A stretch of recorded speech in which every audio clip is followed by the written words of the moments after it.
Hello, everyone.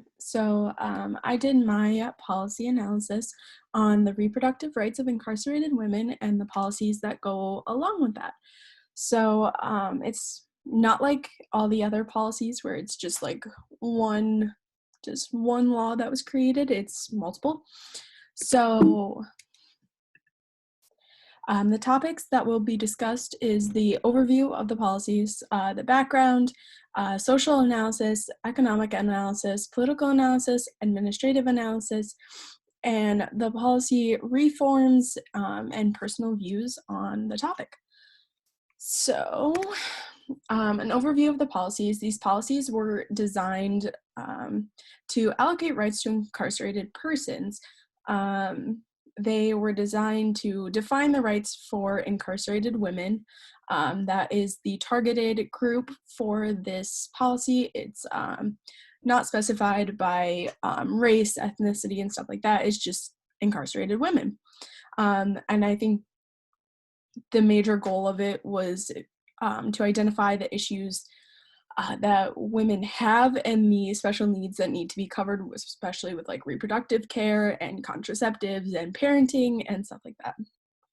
So the first policy was the Dignity of Incarcerated Women Act of 2017, or the Dignity Act.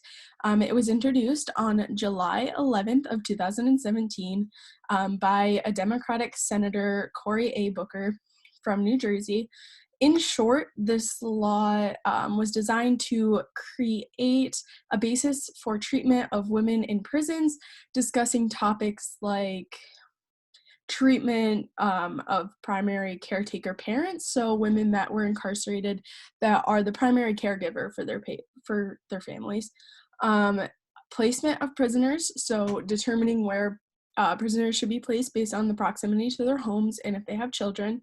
Parenting classes, like I said, if they have children already or if they're expecting.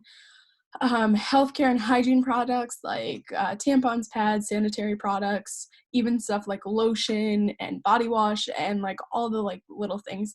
And then gynecologist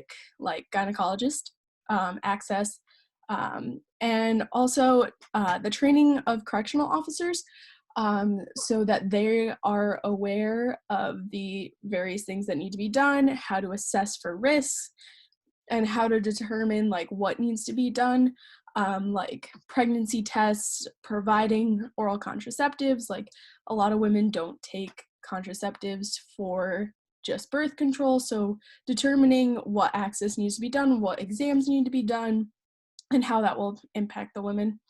And then the next was the First Step Act of 2018. It was sponsored by Republican Doug Collins, who is a representative from Georgia. It was created in order to provide standards that would hopefully decrease the amount of people who are reincarcerated after being released.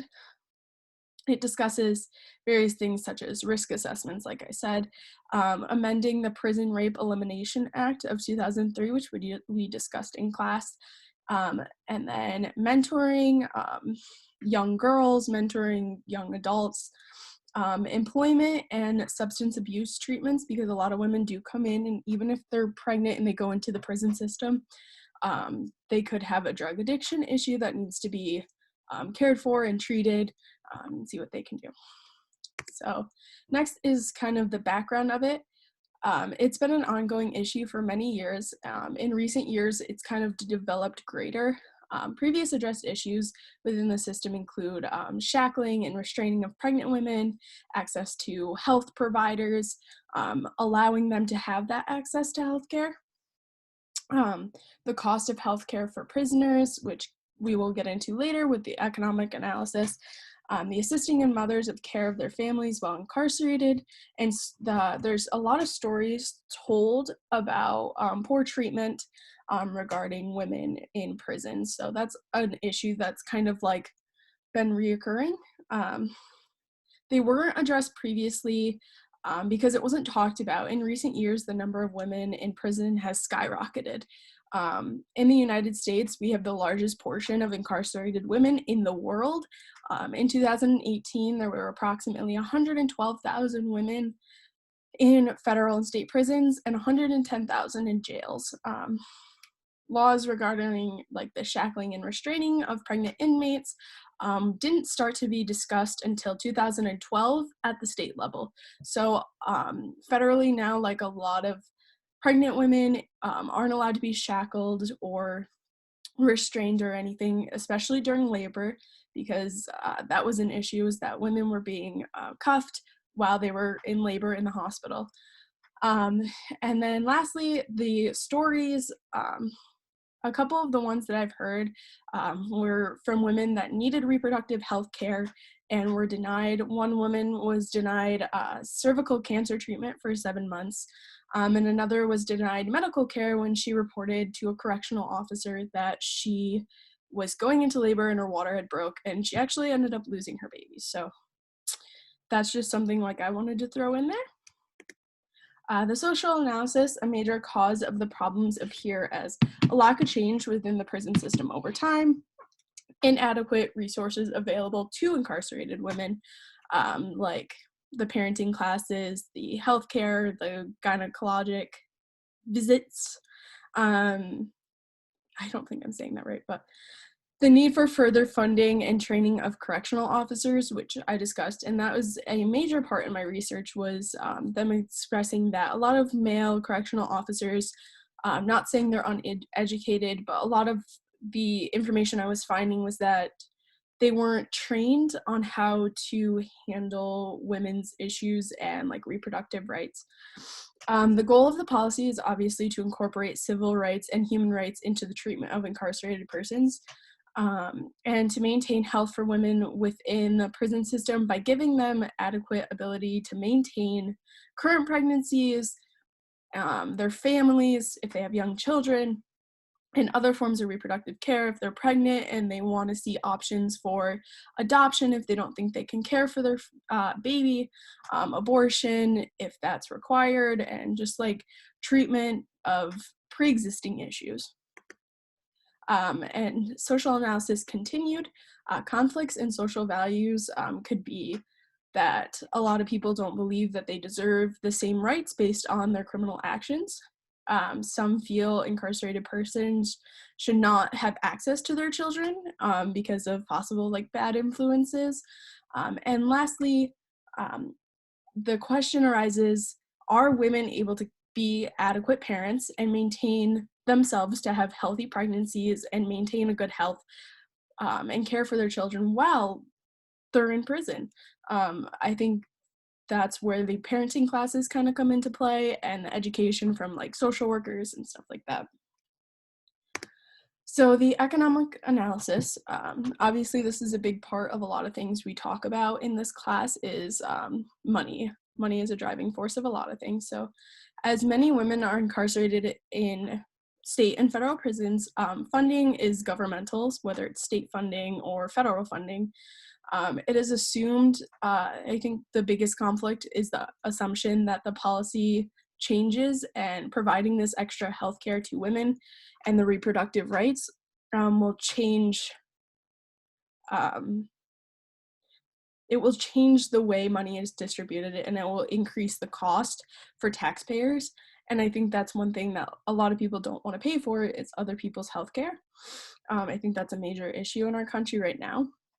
In 2015, the median spending on an individual inmate for healthcare services was $5,720, and there was 49 states evaluated, and only one state decided they didn't want to submit their data, which might be for various reasons, but this particular piece of data kind of shows you how much it costs to maintain healthcare for prisoners.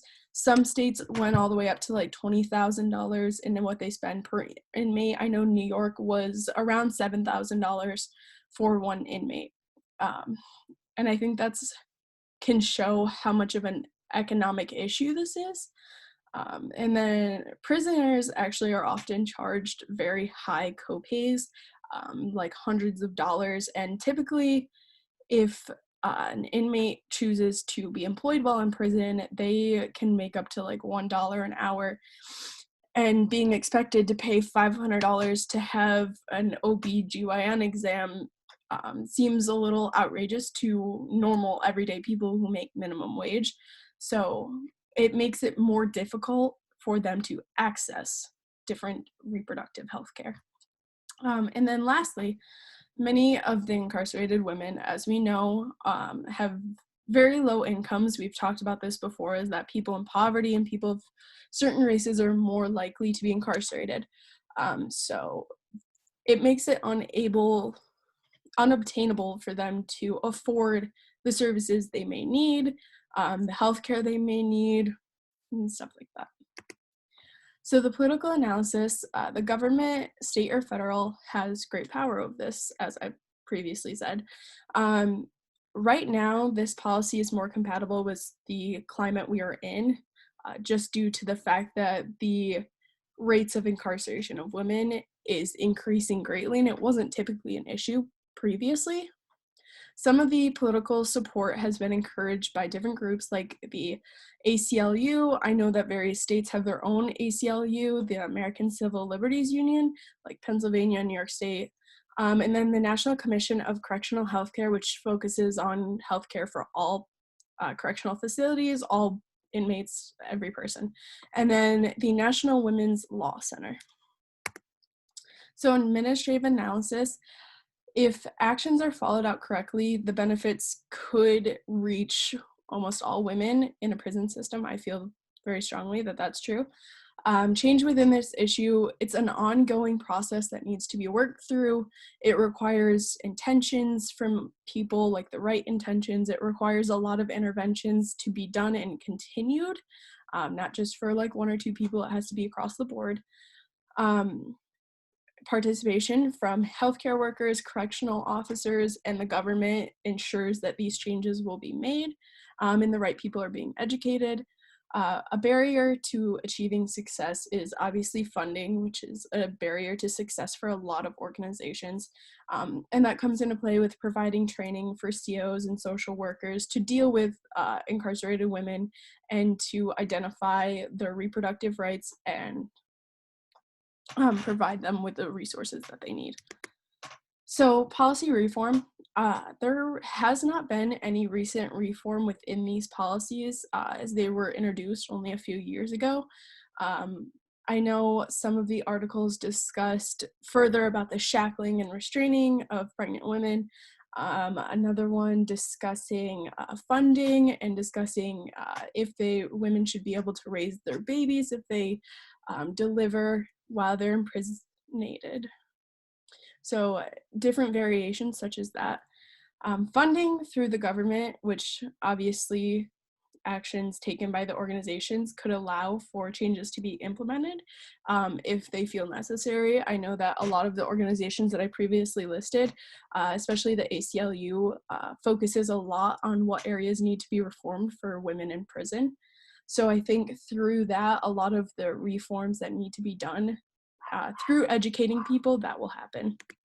And lastly, my personal views. I feel like these policies can be utilized if intentions are correct, like I previously said. I think personal changes for me that would benefit this issue would be allocating a specific budget for reproductive health care only, including the idea that incarcerated women deserve equal reproductive rights as non-incarcerated persons. I know that could be an issue for some to believe, so everyone has different views and you're not going to accommodate everyone. And lastly, encouraging incarcerated women to utilize provided resources to better themselves and to ensure that they're not reincarcerated and that they're not having further issues and that they're able to stay healthy if they're mothers, if they're expecting, or even just normal reproductive rights. And then those are my references. Thank you.